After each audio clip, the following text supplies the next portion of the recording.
आणि बुलेटिनच्या सुरुवातीला बातमी राजकीय वर्तुळातून आहे। बदलापूरमध्ये एकाच कुटुंबात 6 जणांना तिकीट देण्यात आलंय। वामन म्हातारेंसह पत्नी, मुलगा, भाऊजाई यांना सुद्धा हे तिकीट देण्यात आलंय। कुळगाव बदलापूर नगर परिषदेमध्ये एकनाथ शिंदे यांच्या शिवसेनेकडून एकाच घरातील 2-3 नव्हे तर तब्बल 6 जणांना ही उमेदवारी देण्यात आलेली आहे। त्यामुळे आता घराणीशाहीचा आरोप सुद्धा केला जातोय त्यांच्या विरोधकांकडून।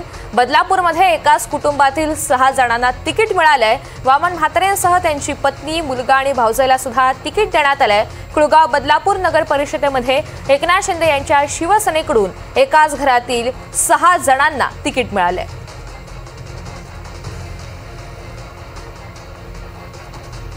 नगरपालिकेच्या निवडणुका झाल्यापासून 2000 पासून आम्ही म्हात्रे कुटुंब नगरपरिषदेची निवडणूक लढवतो।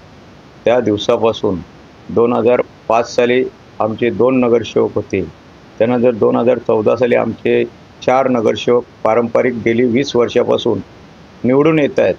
आणि आता जे 2 नगरसेवक आम्ही आमच्या कुटुंबातले दिलेले त्या ठिकाणी ओबीसी रिझर्वेशन होतं आणि ओबीसी रिझर्वेशनच्या सर्व शिवसैनिकांची मागणी होती की तुमच्या कुटुंबातलाच कोणीतरी सदस्य त्या ठिकाणी द्या। कोणीही शिवसेनेमध्ये इच्छुक नव्हता, म्हणून आमच्या पदाधिकाऱ्यांच्या मागणीनुसार आम्ही ते दोघांना उमेदवारी दिलेली।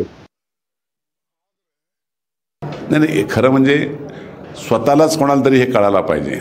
आता 6 कार्यकर्ते त्या ठिकाणी बसले असते, पण हे पाहिजे तेवढं मला लुटाला लूटशाही जर असेल तर ती बरोबर नाही आणि त्यांनी केलेला हा जनता त्याच्यावर निर्णय घेईल आणि जनता त्यांना सबक शिकवेल।